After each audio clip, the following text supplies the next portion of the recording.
Page 34, the Swan. It's a very famous melody by Saint-Saens. In the right hand, it's legato. As this is important. It's got to be all connected.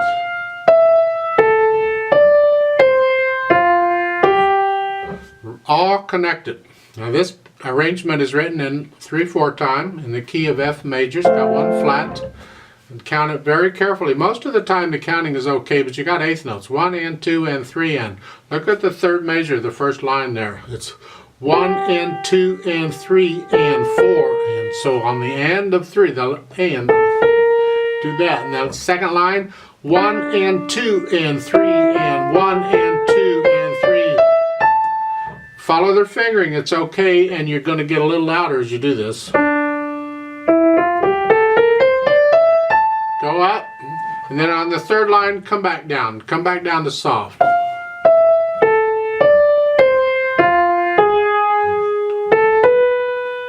Top of page 35, watch this. It's F sharp, G sharp, and then a thumb on the A. Fourth finger on the D, so a thumb is on the E, and then F sharp, G sharp. So it's weird. Second line, I recommend a 4 on the A, because these 4 notes together, that's a chord, and that's fingering, so that's how I finger it.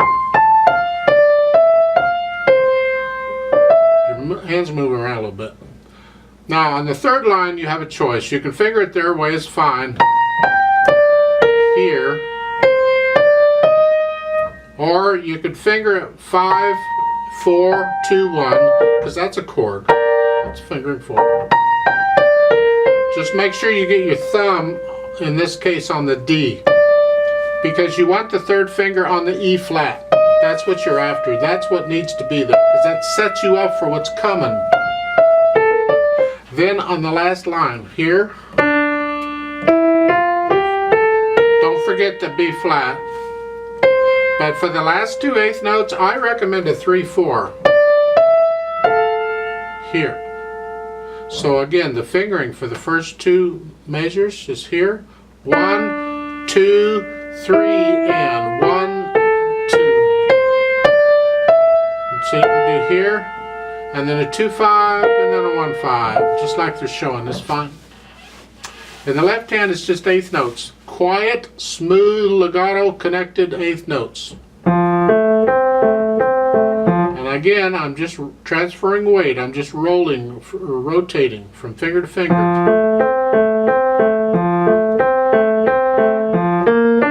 Remember the B flats. Second line on page 34, you got to come down.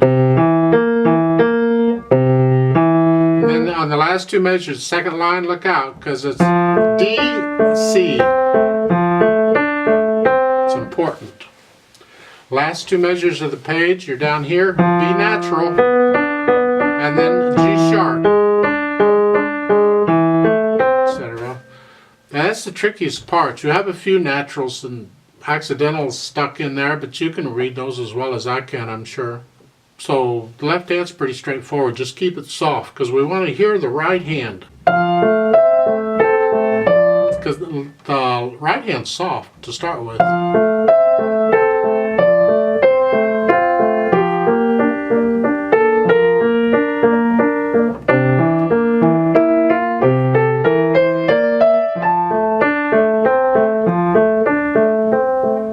Then come back down soft. This is a very gentle piece. You think it's gentle for the swans on the lake, which is wonderful until one of the little buggers attacks you, because they're aggressive little devils. You got to watch out for them.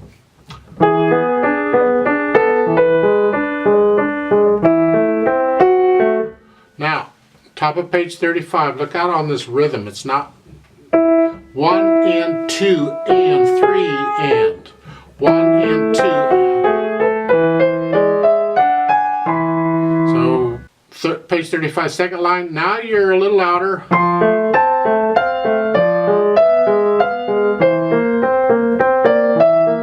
Now, third line, you're soft. Just follow their dynamics. Now, I do recommend you put in the phrasing, which means you lift up at the end of the phrase, so we get a little silence in the right hand. The left hand is going to be legato throughout. You're just going to keep the left hand going. Always noise in the left hand as best you can. The right hand, we want to hear the phrases. For instance, on page 34, the end of the first line ends a phrase. So I'm going to lift up after the B flat before I play the D in the next line. The second line's not bad. You got 2/4 rests, so you get it there. At the end of the third line, I'm going to lift up before I go to the next page, and it just works out in this arrangement of the way this is each line is a phrase. So when you get to the end of a line, lift the right hand up so we get some silence in the right hand. Now we have to accommodate that with the pedal, so let's talk about pedal. It's legato pedal throughout for the most part, but we don't want to smear it too badly. We can smear this a little bit because this is like you got this big white bird on the water and everything's smeary on the water anyway, so this is what we're going to do. So I'm going to push the notes down and then the pedal. Yes, it's smeary, but as I said, that's okay. Change the pedal at the measure.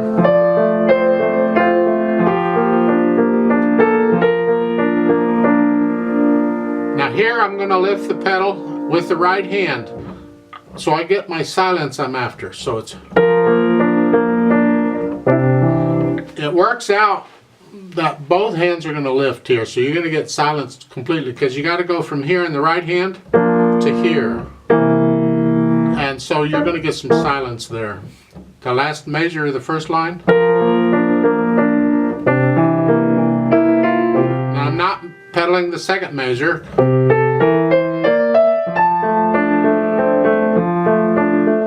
And in the second line, last measure, I'm lifting the pedal up with the right hand.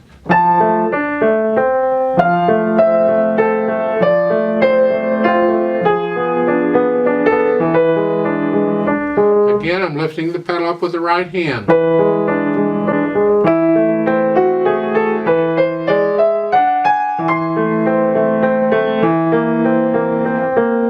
At the end of each line, I'm lifting the pedal up with the right hand so I get silence in the right hand.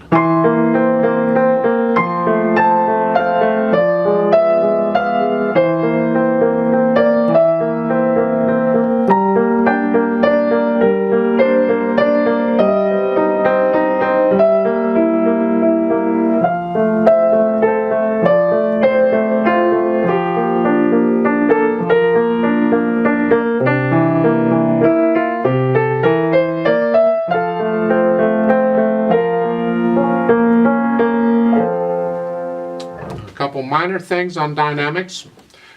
At the end of the third line on page 35, you're crescendoing, you're up here. And when you go to the next line, you instantly come back down. It's a way of building a climax. Another way, I mean, you can build a climax by getting louder and louder and louder and you get to it. Another way of doing it is louder and louder, and when you get to it, suddenly it's soft. Beethoven does this a lot. So it's just a different type of climax, but it is quite effective if you can do it.